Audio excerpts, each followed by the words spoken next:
Hello, in this video, I'm going to give you an overview about full stack web development with MERN.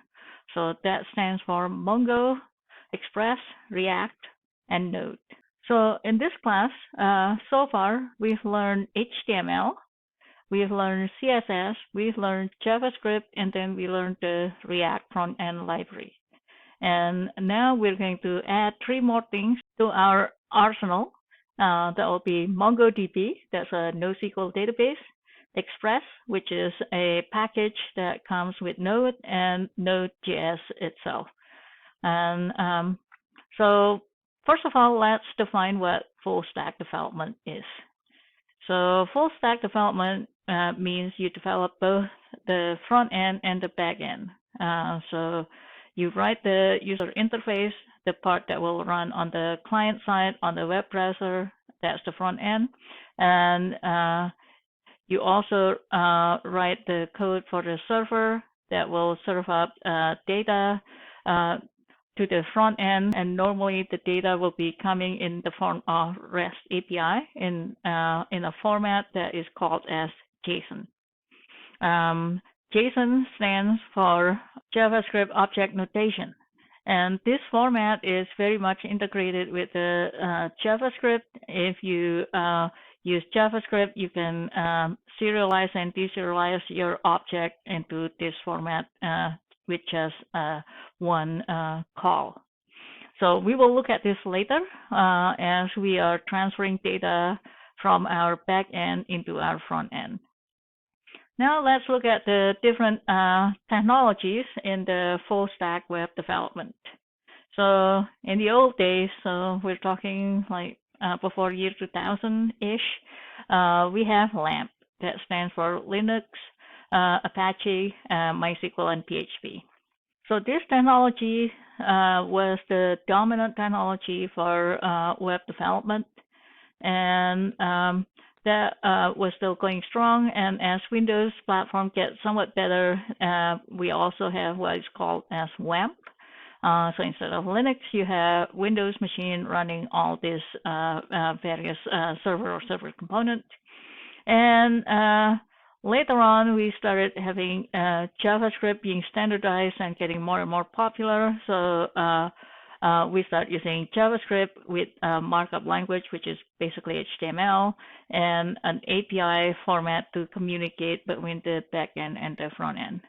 And as Angular, the front end framework from Google, get more popular, we have what is called the MERN stack. So that will be MongoDB, which is a NoSQL database, Express, which is Node.js module, and then the Angular framework itself, and then the Node.js engine. And nowadays, you also have this other stack called MERN. So that is similar to MERN, except that you have React as the front end. So if you look at the Google trend, and you see the popularity of Angular versus React, so that's blue and red. So Angular came up first, and it became somewhat dominant, and React came out and getting more popular a little later. And this is a weird line here. So this is June 2020, and everything seems to just drop. This is the year of the COVID, the year 2020. Okay, so let's look at what the MERN stack look like. So you have React.js, which is going to be running in the web browser because that's the front end. And then you have a server, a backend server that the front end is talking to. And to serve up things in HTTP protocol, it's best to use this Node module called Express.js. And Node.js itself, as you all know by now, is a JavaScript engine. And there is one thing that's very special about Node.js is that it is very good in supporting asynchronous operation. Asynchronous operation is an operation where you can't complete it immediately without waiting. And Node.js has a system to complete all this efficiently, but without causing problem with concurrency. We'll look at that in a little bit more detail later. And within Node.js, you can have module that allows you to talk to MongoDB. The good thing about MongoDB is that it's NoSQL database. You can keep JavaScript object as document inside the MongoDB without having to translate it into the relational database format. So it's a little bit more free-form and easier to develop and fast as well. So here's another view of the MERN stack. So here you have the React application running within a browser, a web browser such as Chrome, and that browser is running on the client machine, which is the end user's machine, the person that interact with the UI. And then we have in the middle here the backend server, which is basically Node.js running Express, and it also has the Mongo database module, and this backend will communicate with the front end, giving the data that it needs, and it gets the data from MongoDB. And here's a little bit more detailed look of Node.js. So Node.js have a couple of main components. One of them, the one that you're aware of, is the V8 JavaScript engine. So this is the one that talks to the application running within Node.js. And the internal of Node.js is actually this libuv, which is a library that will allow Node.js to process tasks using an event loop. And every task that needs to be completed will be in the event queue, and as things getting blocked, it gets pushed back into the event queue. And this allows Node.js to perform asynchronous operations without getting blocked, and it only needs one thread to complete all those tasks. So does that mean that Node.js is inherently single-threaded and can't take advantage of multiprocessor machines? The answer is no, because there is a more advanced setting that we're not going to discuss in our class, where Node.js can be set up to take that advantage. But as you all know, Node.js is a REPL environment, so that means it has a command line that will read your input, so you can interact with it, type program, and Node.js will read it. It will evaluate your program, and it will print the result. And the L in REPL is loop, so you have the reading part, reading your program as you interact with it, the eval part, the running the little piece of program that you print, and the printing of the result, and then we do it again in a loop. Okay, so for Node REPL demo, I'm going to just start Node on my local machine. You can do this also in a bash shell inside Cloud9, so it should be very similar experience. So here I can just type any JavaScript program, and Node will read it and evaluate it and print the result. So I can print something, console,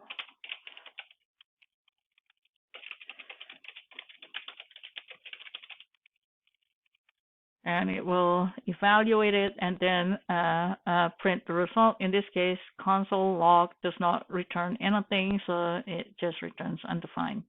And if I make a variable, it will be undefined because this variable declaration does not return anything. But if I just type X, it will return 10 because that's the value of X. So that's the essence of REPL. So it reads, it evaluates, it prints, it does it again. So if you use Node, you invariably will need to use modules. That's things that provide additional functionality for your program, and you will need Node Package Manager for that.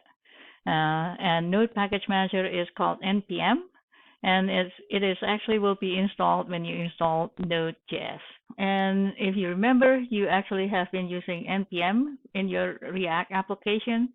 You run create React app, which is a Node executable package using npx, and then you add some packages using npm install after you remove the Node module directory.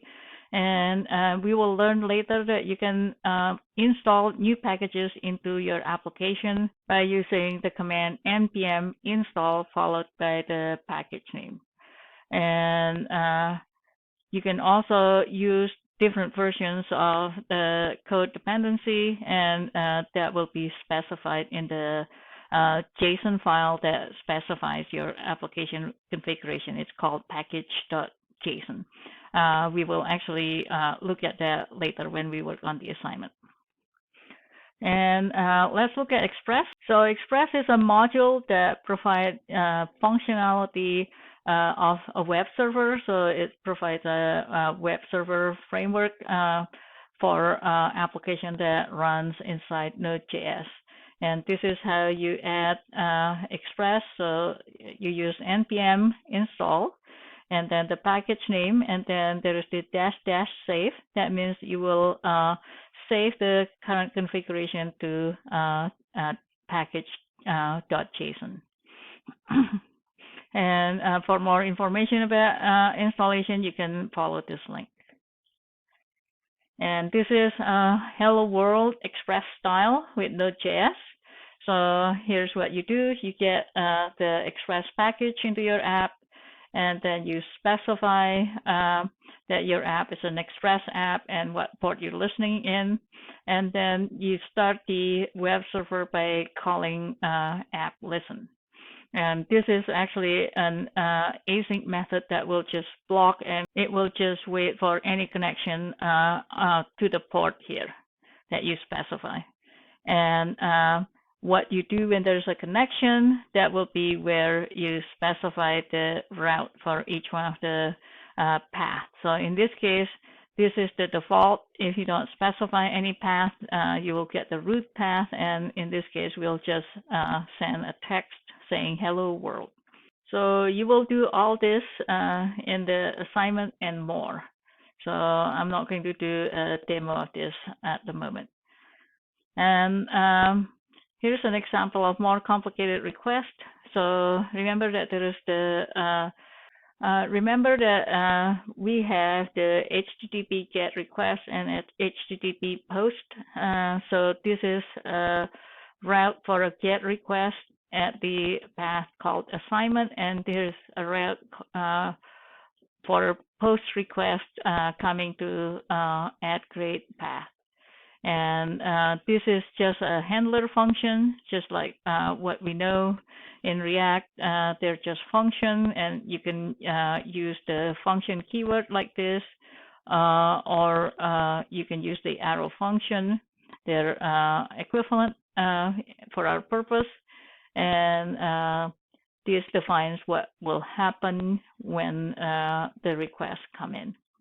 And of course, both GET and POST requests, they may come with data from the user. It can come from a form. It can come from the front end itself that constructs the request with some data.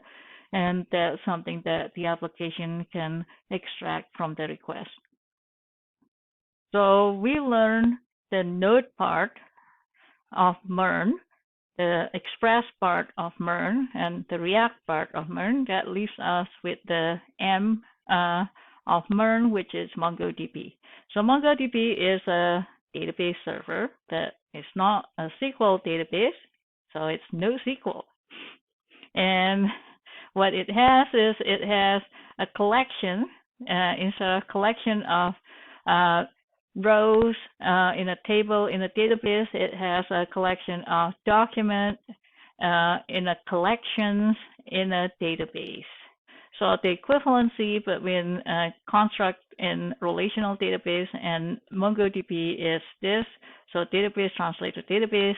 Table is actually collection in MongoDB, and in MongoDB, document can have field, because documents a lot of the time is actually a JSON object, and a JSON object will have field, and that translates to column. And MongoDB, just like any other database, has some operations, and they're normally defined as CRUD, create, read, update, delete.